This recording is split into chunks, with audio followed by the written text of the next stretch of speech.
여러분 크리스마스를 잘 준비하고 계십니까? 대부분 이제 SNS에 보니까 뭐 크리스마스를 뭐 효과적으로 보내는 방법, 뭐 크리스마스 잘 보내는 방법, 뭐 크리스마스에 뭐 연인들과 함께 데이트해야 할 장소, 뭐 이런 것들이 코로나 시국에도 계속해서 올라오더라고요. 심지어 안타까운 이야기 중에 하나는 뭐냐면 우리 그리스도인들조차도 아주 우리에게 중요한 절기인 이 성탄의 의미를 왜곡하면서 그냥 지날 때가 너무도 많지 않나라는 생각들을 하게 됩니다. 세상 사람들은 크리스마스를 연인들과 보내고 세상 사람들은 크리스마스를 나홀로 집에를 보면서 이렇게 즐기지만 우리는 지금 마침 코로나 시기가 우리에게 참 기회가 되는 것 같아요. 세상 사람들하고는 일단은 거리 두기를 지켜내면서 그 가운데서도 주님의 나심을 온전히 누리는 그러한 시간들이 좀 되었으면 좋겠습니다. 그리고 그 가운데서 그 기쁜 소식을 나만 즐기고 덮어두는 것이 아니라 그 기쁨을 좀 나누는 그러한 우리가 되었으면 좋겠습니다. 여러분, 우리가 그리스도인인데요, 이 크리스마스가 굉장히 중요한 날 중에 하나입니다. 왜냐하면요, 우리를 구원하시는 예수 그리스도가 이 땅 가운데 오신 것을 기념하는 날이기 때문입니다. 여러분, 근데 여러분들에게 그냥 질문하도록 하겠습니다. 여러분들은 이 질문을 여러분들 개인적으로 한번 곱씹어 보면서 돌아보면서 생각해 봤으면 좋겠어요. 여러분들은 과연 이 성탄을 기대하고 있습니까? 성탄을 정말로 진정한 의미를 생각하면서 기뻐하고 있습니까? 좀 생각해 봤으면 좋겠어요. 그냥 단순히 성탄의 분위기가 좋아서 그것을 기뻐하는 것인지, 성탄에 내가 이 아름다운 거리를 이성 친구와 함께 거닐 그런 아름다운 그 기억들 때문에, 그 기대들 때문에 기뻐하십니까? 아니면 예수님 때문에 기뻐하시는지 좀 생각해 봤으면 좋겠어요. 어떤 사람들은 단순히 그냥 쉬는 날이어서 기쁘게 여기는 사람들도 있을 것 같아요. 네? 메리 할리데이라고 막 얘기를 많이 하더라고요. 크리스마스는 그리스도의 이름은 사라지고 그냥 휴일로 전락되어 버린 모습이 세상 가운데 얼마나 많은지 모릅니다. 믿는 사람들조차도 그러지 않나 좀 생각해 봤으면 좋겠어요. 성탄을 기다리면 여러분들은 어떤 자세로 성탄을 기다리고 계십니까? 그냥 매년 흘러가는 절기로 생각하고 있습니까? 한 가지 더 질문하도록 하겠습니다. 여러분 개인에게 좀 질문을 던져봤으면 좋겠습니다. 여러분들은 이번 크리스마스를 통하여서 무엇을 소망하십니까? 저는요, 이 두 가지 질문들을 저 개인한테 던져봤을 때 그동안 제가 크리스마스의 의미를 굉장히 많이 왜곡하고 있었더라고요. 저도 어떻게 보면 여러분들 나이대에는 그 의미를, 이게 크리스마스가 예수님 생일인데 주인공은 빼고 그냥 즐기고 노는 날로 기억이 많이 되어 있던 것 같아요. 특별히 저 같은 경우에는 크리스마스를 굉장히 기대했습니다. 왜냐하면 제가 고등학교 시절 또 중학교 시절에는 놀거리가 그렇게 많이 뭐 게임이 있었긴 하지만 교회 문화가 되게 재밌었어요. 교회 형 누나들하고 같이 놀고 뭐 이렇게 게임하고 이런 게 너무 재밌었어요. 그래가지고 저는 정말 많이 기다렸던 그 교회 행사들이 있었습니다. 교회 뭐 신앙은 많이 없었지만 교회 행사는 기다렸어요. 무슨 행사를 기다렸냐면 수련회 그리고 크리스마스. 왜냐하면 이 수련회 때도 뭐 예배하고 찬양하는 것 좋죠.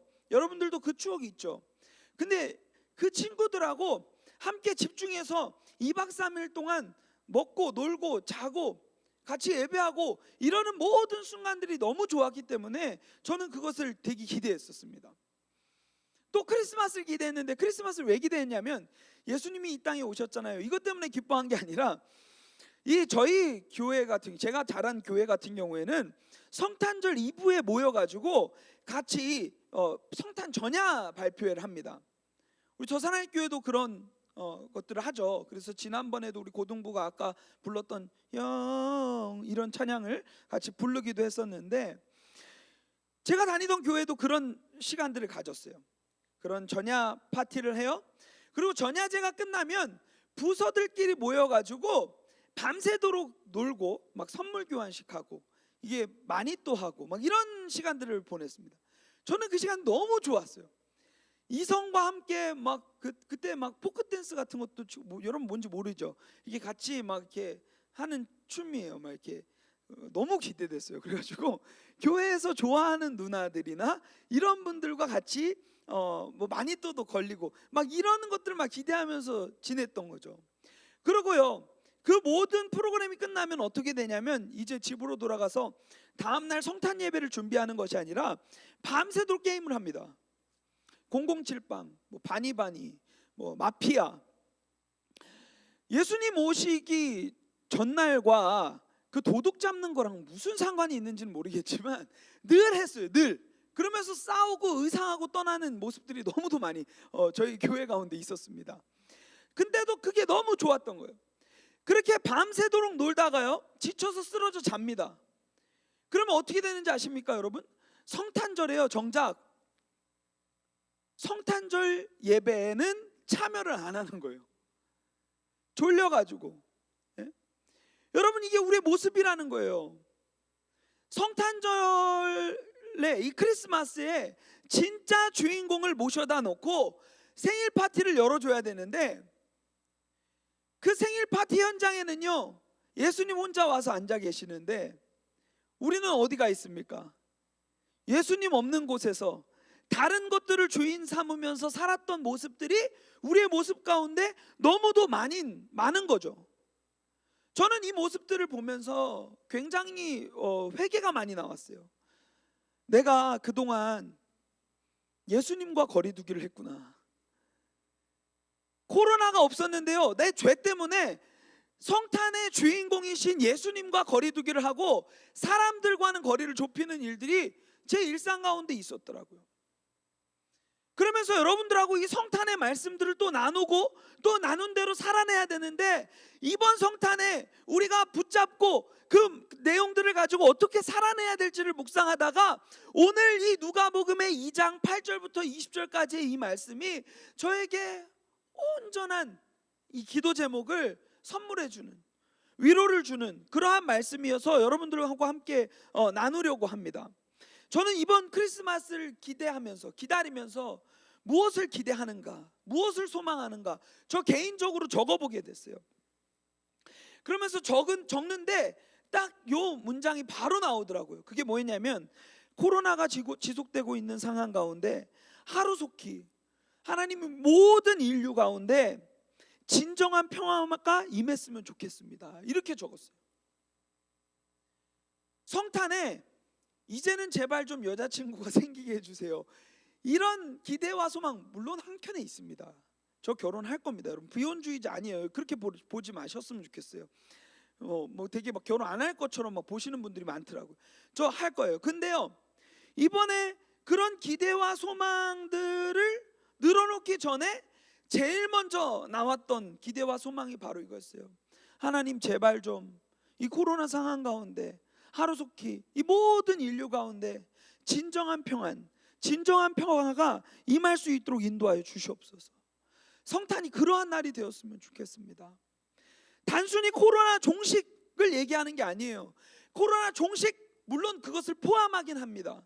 근데 코로나 종식을 넘어서 코로나 상황 가운데서 하루하루 사람들이 아파하고 하루하루 사람들이 죽어가는 일들이 얼마나 세계 곳곳에서 많이 일어나고 있습니까? 우리 주변에서 얼마나 많이 일어나고 있습니까? 영업이 잘 안 돼서, 사업이 잘 안 돼서 경제적인 어려움을 겪고 있는 수많은 사람들이 얼마나 많이 있습니까? 그런 상황 가운데서 하늘로부터 오는 진정한 평안이 우리 각자에게 이루어졌으면 좋겠어요. 저는 그 기대를 꿈꾸면서 말씀을 묵상하는데 이 말씀이 한 줄기 빛처럼 저에게 찬란하게 비춰왔습니다. 오늘 본문은요, 담아내고 있는 내용들이 굉장히 많이 있습니다. 2장 초반부터는요, 그 당시의 배경이 어떠했는지 그런 이야기들을 쭉 늘어놓으면서 예수님의 나심의 소식이 누구에게 들려졌고 어떻게 들려졌고 그 나심의 소식은 과연 무엇을 의미하고 그 나심의 소식은 어떻게 전개되어져 가는지에 대한 과정들을 다루고 있어요.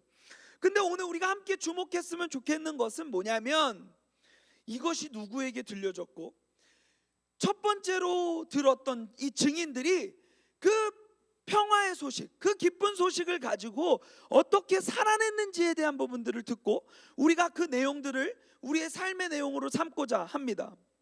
여러분, 오늘 말씀해 보니까요, 이 누가복음의 기자는요, 이 누가는 이 예수님의 나심의 이 영광스러운 소식을 계속 대조적으로 보여줍니다.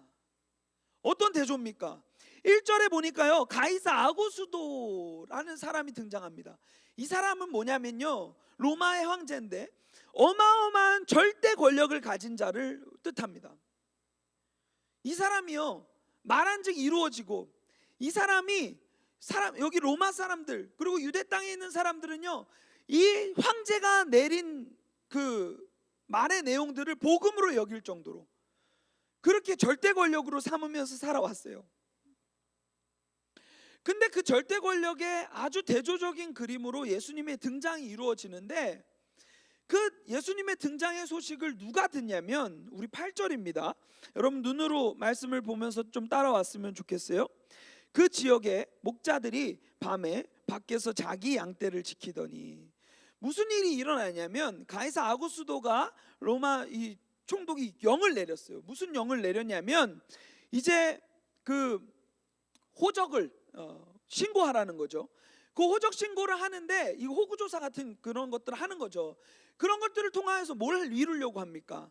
결국은 세금을 제대로 거두려고 하고 세 확장을 하려고 하는 거고, 또 동시에는 그 노동력을 착취할 수 있도록 이 인구 파악을 하는 거예요. 그런 상황 가운데서 이제 요셉도 이제 만삭된 이 아내와 마리와 함께 지금 베들레헴이라 하는 이 동네를 지나고 있는 거예요. 그래서 그곳에서 이제 아기 예수를 이제 낳지 않습니까? 그 모습은 여러분들이 너무도 잘 알고 있는 내용일 거예요.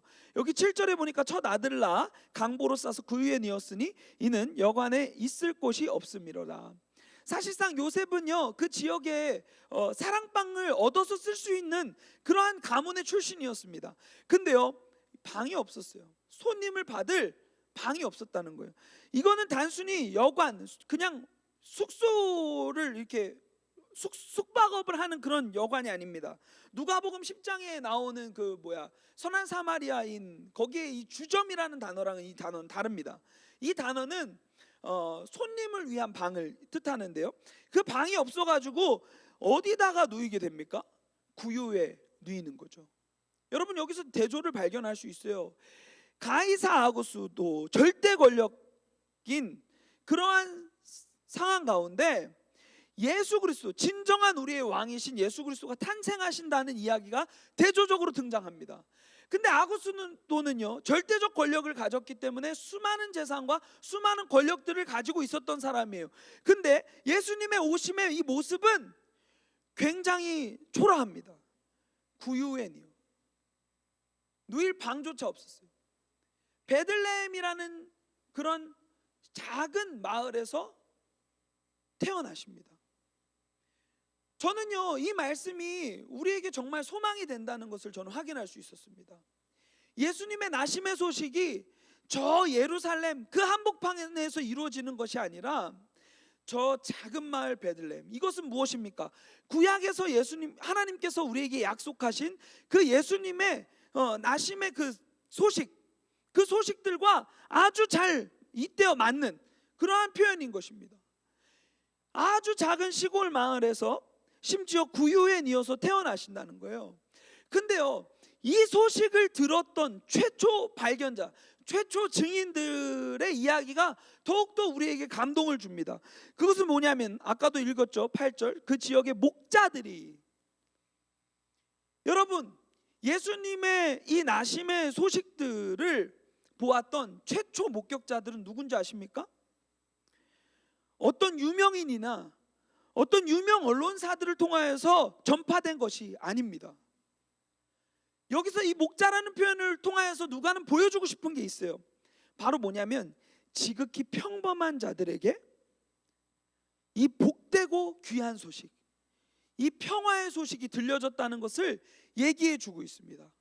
이들은 어떤 사람입니까? 당시에요, 물론 천한 직종으로 여겨졌던 존재들이기도 하죠. 근데 뭐 그렇게 깊이 들어갈 필요는 없습니다. 그냥 평범한 사람들이었어요. 어느 때와 같이 밤에 밖에서 자기 양떼를 지키던 자들이었습니다. 8절에 보니까 밤에 자기 양떼를, 밖에서 자기 양떼를, 그러면서 무슨 생각을 했을까요? 아, 춥다. 제가 군대에 있을 때 근무 설 때 밤에 이런 일들 많이 하는데 그때 막 상상을 해보게 됩니다. 오늘 하루하루를 버텨내는 거 아니에요? 아, 오늘 또 이 근무를 어떻게 버텨낼까? 그러면서 저는 그 군대에서 보초 서면서 많이 했던 것은 먹고 싶은 것, 이 휴가 나가서 먹고 싶은 것들을 리스트업을 다 했어요.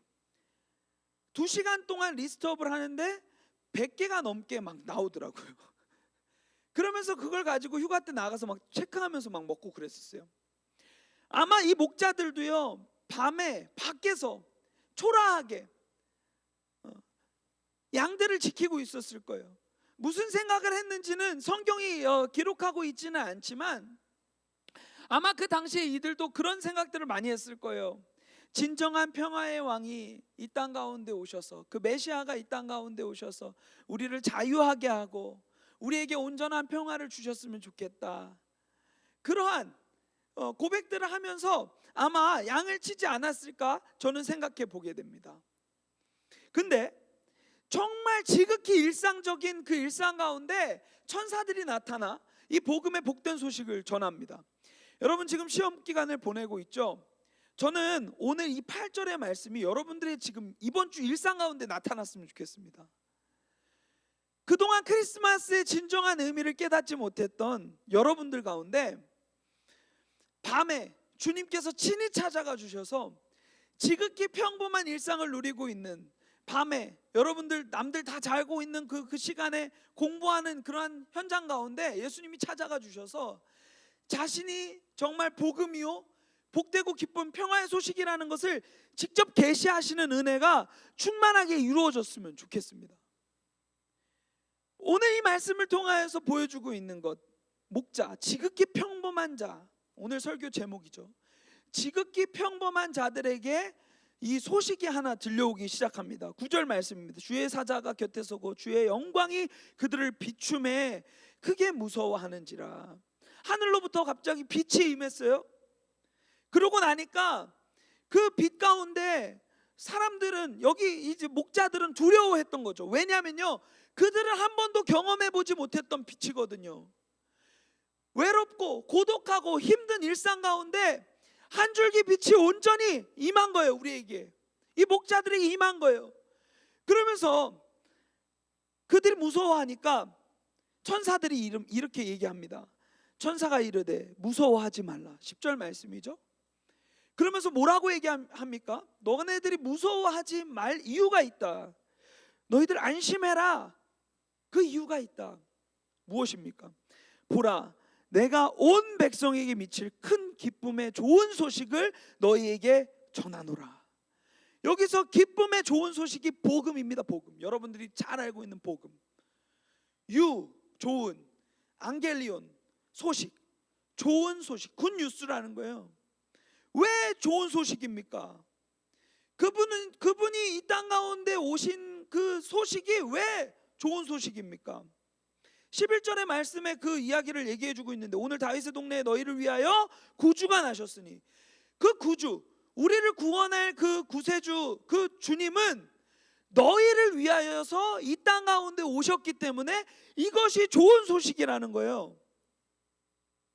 여러분, 크리스마스 때 우리가 눈이 온다고 화이트 크리스마스라고 기뻐하는 것이 아니라, 크리스마스 때 이제는 솔로로 보내는 것이 아니라, 싱글로 보내는 것이 아니라 이성 친구와 보낼 수 있기 때문에 이것이 좋은 소식이 아니라, 예수 그리스도께서 죄로 말미암아 평안을 잃어버리고 평화를 잃어버린 우리의 인생 가운데 친히 찾아오셔서 나를 구원할 구세주로 오셨다는 것, 이것이 우리에게 들려질 기쁜 소식이고 우리에게 들려진 기쁜 소식이라는 것을 이 말씀은 지금 담아주고 있는 것입니다.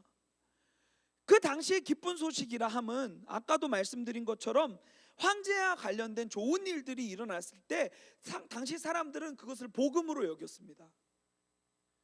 예를 들면 황제가 땅을 줘요? 그러면 복음인 거예요. 여러분, 우리가 알고 있는 복음은요, 그리스도가 우리를 위하여서 이 땅 가운데 오신 것이 복음이었잖아요. 근데 똑같은 단어를 이들도 썼다는 거예요. 예수님은 없습니다.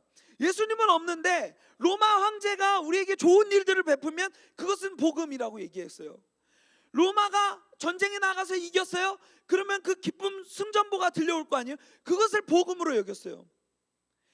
여러분, 이 복음, 그들이 알고 있었던 복음은 일시적인 복음입니다. 일시적으로 잠시 기뻐할 수 있는 복음이에요. 근데요, 이 예수님께서 이 천사들을 통하여서 보내준 이 복음의 소식은 무엇입니까? 여러분, 우리가 일시적으로 기뻐할 그런 복음이 아닙니다. 우리가 영원히 고백해야 하고 우리의 영원까지 존재한 그 복음이라는 사실입니다. 우리가 죽을 수밖에 없었던 존재들인데 우리를 영원으로 이끌어 주신 복음이잖아요. 지금 그 복음의 기쁜 소식을 우리에게 이 목자들 통해서 전해주고 있는 거죠. 너희가 가서 강보에 쌓여 구유에 뉘어 있는 아기를 볼 텐데 이것이 너희에게 표적이니라. 동네 돌아다녀 봐. 혹여나 강보에 쌓여서 구유에 뉘어 있는 아기가 있을 텐데 이분이 바로 그 구주셔. 이것이 바로 너희에게 알려주는 사인이야 라고 하고 수많은 천군이 그 천사와 함께 하나님을 찬송합니다. 뭐라고 찬송합니까? 14절, 여러분들 잘 알고 있는 말입니다. 지극히 높은 곳에서는 하나님께 영광이요 땅에서는 하나님이 기뻐하신 사람들 중에 평화로다. 여기서 이 평화라는 단어도요, 이 당시의 사람들은요, 로마가 우리에게 평안을 줄 거라고 생각했습니다.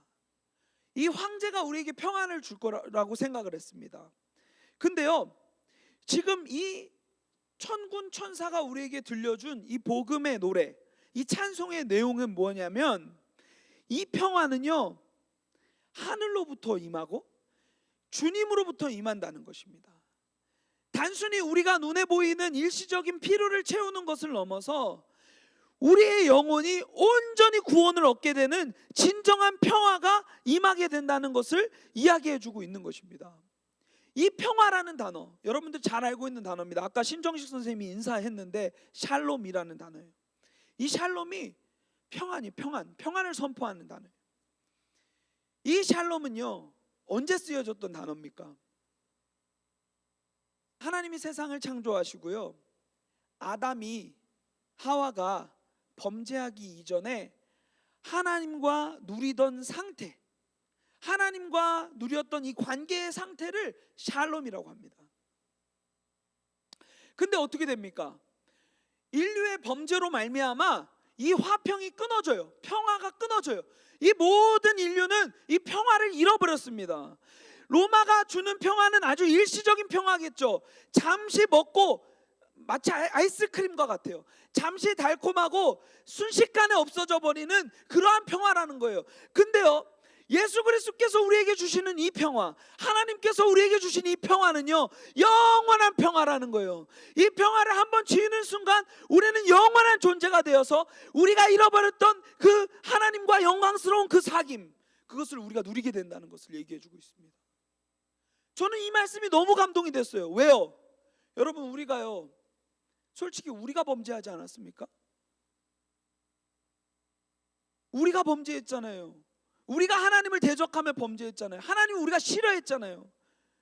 그래서 우리가 범죄했는데 그 모든 결과를 우리가 지어야 마땅한데, 우리가 죽어야 마땅한데 하나님은요, 그것을 감당할 수가 없는 거예요. 그래서 어떻게 하시는 거예요? 우리를 대신하여 십자가에 못 박혀 우리의 죄를 화목케 하시고, 죄를 없애주시고 화목케 하시고, 우리와 하나님 사이에 이 막힌 이 낭떠러지 같은 그러한 곳에 다리를 예수님으로 말미암아 딱 놓아주시는 그러한 오늘 은혜가 이 말씀 가운데 담겨져 있는 것입니다. 너무 영광스럽고 멋지지 않습니까? 예수님은요, 머리 둘 곳 없어서 구유에 누이셨어요. 심지어요, 탄생도 구유인데요, 여러분 돌아가시기 전에는 어떤 모습이었습니까? 십자가였잖아요. 십자가뿐만 아니라 옆에는요 유명한 사람들이 있지 않았습니다. 물론 유명한 사람이 있었죠. 강도, 유명한 강도들이 있었죠. 예? 이것들이 우리에게 보여주고 있는 상징이 있어요. 지금 여기에 구유에 누워 있는 아기를 볼 텐데, 이것이 표적이라는 말은 뭐냐면요, 예수 그리스도가 그러한 모습으로 이 땅 가운데 오셨다는 것을 보여주면서 연약한 자들의 친구가 되어주시고, 가난한 자들의 친구가 되어주시고, 그들에게도 평안을 선포하시는 왕이라는 것을 표현해주고 있는 것입니다. 빌립보서 말씀에 이렇게 되어 있어요. 2장 말씀에 보면은 너희 안에 이 마음을 품으라 곧 그리스도 예수의 마음이니 그는 근본 하나님의 본체시나 하나님과 동등됨을 취할 것으로 여기지 아니하시고 오히려 자기를 비워 종의 형체를 가지사 사람들과 같이 되셨고 사람의 모양으로 나타나서, 여러분 여기서 보세요. 종의 형체를 가지사, 신이신 그분이 종의 형체를 가지사 사람들과 같이 되셨대요. 그리고 사람의 모양으로 나타나서 자기를 낮추시고 죽기까지 복종하셨으니 그 십자가에서 죽으심이라. 이 겸손의 모습을 통하여서 그분이 어떤 분이신지를 보여주시는 거죠. 진정한 이 겸손의 모습을 통하여서 진정한 평안을 그분이 우리에게 주실 수 있다는 것을 보여주시는 것입니다. 천사들이 떠나 하늘로 올라갑니다. 그 찬송을 마치고. 그러니까 목자들이요 이제 앉아가지고 무슨 얘기를 합니까? 야 봤어? 대박이지 않냐? 와 나만 본 거 아니지? 이렇게 그냥 목격담을 얘기하고 나누는 것이 아니라 천사들이 간즉 바로 이 사람들은요 자신들에게 천사들이 들려준 내용들을 직접 확인하러 떠납니다. 그래서 여러분 여기서 세 가지만 기억하면 좋을 것 같아요. 듣, 보, 찬. 듣고, 보고, 찬양한다. 그 목자들은요 바로 듣고 가서 봅니다. 그래서 16절에 보면 이런 순종의 태도들이 나와요. 빨리 가서, 빨리 가서 마리아와 요셉과 구유에 누인 아기를 찾아서, 여기서 아까 그 구유라는 설명을 여러분들이 안 드린 것 같은데 여물통입니다. 여물통. 가축들의 먹이를 먹이는 여물통이에요.